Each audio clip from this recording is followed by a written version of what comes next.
Haha, it's another iPad. It's the iPad Air M4. It looks about the same design-wise as the previous generation because Apple figured out how iPads are supposed to look and just kind of stuck with that. Like, you know, if it works, why change it? Why fix what ain't broke? So yeah, it's got an M4 this time instead of an M3, but it's not just the chip. There's actually a few other interesting hardware upgrades that they made. Not on the outside though, they're inside, which is what counts, in case you never heard that before. But just to make sure we're not missing anything, let's take a look at the outside. So this is the, what'd you call it? Platinum? Starlight. Starlight. But yeah, there you go. If you've seen an iPad Air that was made in the last, 3 or 4 years, this will look very familiar to you. It's still got that kind of square-edged design. On the back, we've got the Apple logo. We've got the pogo pins down there at the bottom, and the 12 megapixel camera, which has the exact same specs as the previous gen. On this side, we've got the volume buttons there and the pencil mount, which is compatible with the Apple Pencil USB-C as well as the Pencil Pro. And that's reminding me of that whole debacle where they released the USB-C charging version of the Apple Pencil because it wasn't compatible with one of the iPads because they moved the camera up here on the long side and they had the same mount.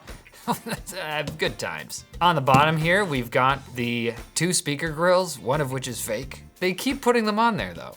It's because they're just reusing the chassis bit from iPad Pro basically, but like one of these has a speaker in it and the other one is a hilarious prank they're pulling on you. In the middle is a USB-C port for charging and data and display too, I think. Yeah. On this side, nothing except a little bit of text. Actually, I've never noticed that before. It says Apple Inc. iPad Air.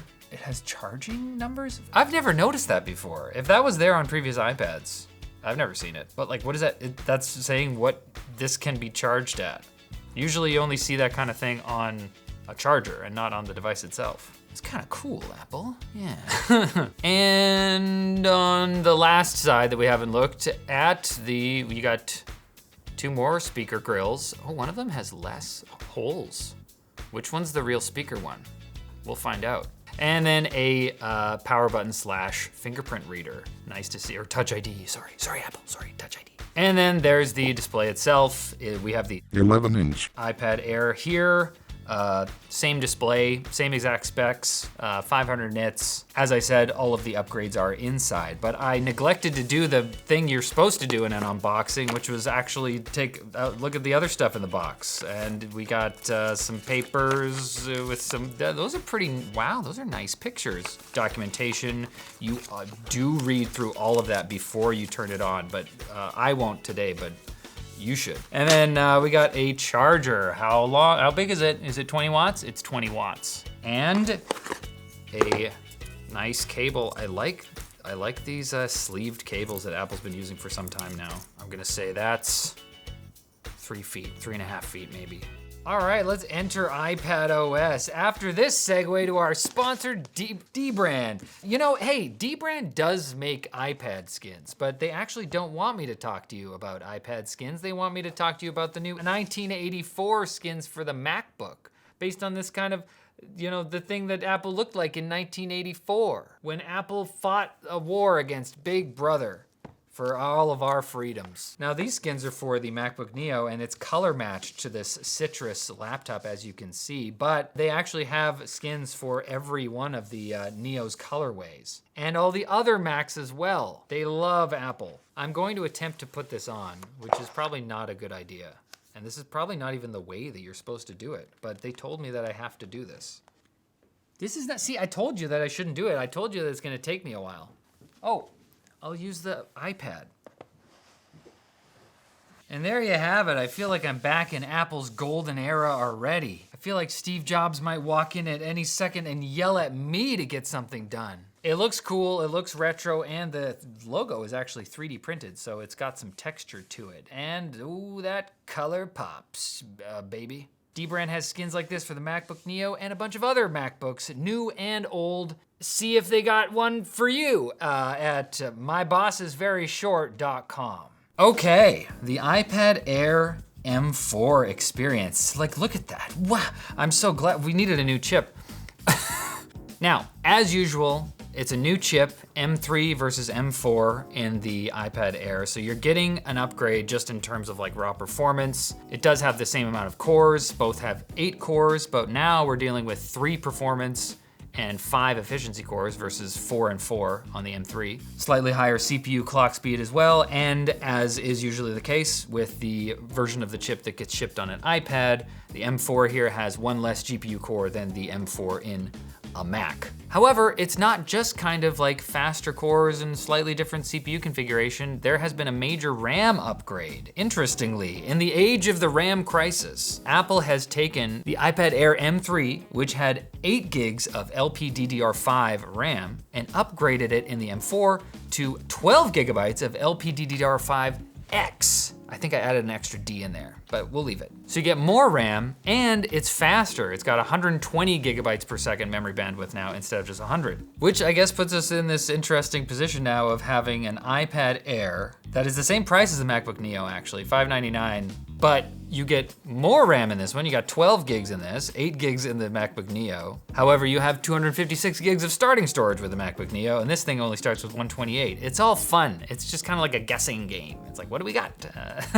That RAM upgrade is extra interesting to me in particular because I'm someone who has always appreciated the iPad as a potential, laptop replacement. And I think part of the reason why I was so interested in the iPad as like a potential laptop replacement was because Apple didn't have a lower end MacBook. Like the lowest end MacBook that they had was the MacBook Air, which has been like kind of around that $1,000 price point for a long time. This thing starts at $600 and you can get it for $550 as a student, US, but it doesn't come with a keyboard. But it has 12 gigs of RAM and a more powerful processor than the MacBook Neo. Oh my goodness. Smaller screen, 11 inches, thank you. There's a 13-inch version of this, but that's more expensive. Apple makes everything so fun. But anyways, other than that M4 chip upgrade, I alluded to some other internal upgrades that Apple has made this generation. There's an Apple modem in here. There's the Apple C1X modem instead of the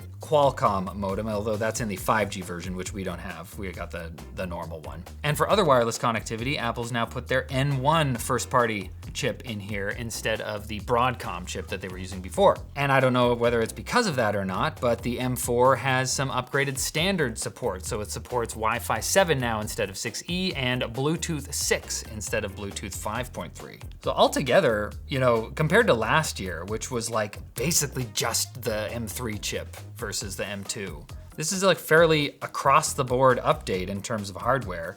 Obviously, no, we got the same cameras and the same display, same battery size. One thing I didn't mention because I don't really care about it, but some people might, the NPU in the M4 chip is apparently much better. It's got up to 111% performance boost, 38 trillion operations per second versus 18 trillion operations per second. So if you run local LLMs on your iPad, somebody does, and they'll be really excited. As is tradition though, we will check out the display and the speakers, see how they make us feel on an emotional level. I will say that it is a tablet, but to me, iPad Pro is kind of like the standard, the gold standard of like speakers in a tablet on the market. But like iPad Air has always been pretty good too, even though they only have 2 speakers in those 4 grills that we mentioned. All right, Krabs. All right, Mr. Krabs. That's Max. Oh, I gotta check where the speakers were. Yeah. Speakers are in the bottom of those 2 grills. If you're looking at it in laptop mode, that's where the speakers are, okay? The camera's there, the speaker's there, okay? Write that down.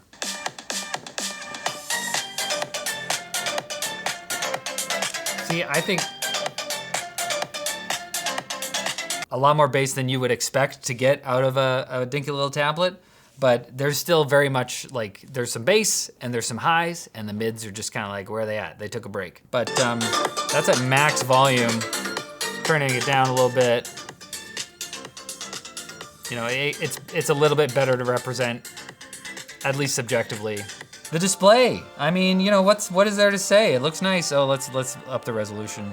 It looks nice. It's no iPad Pro, but it's an IPS display. It's an iPad Air. It's not the cheapest iPad.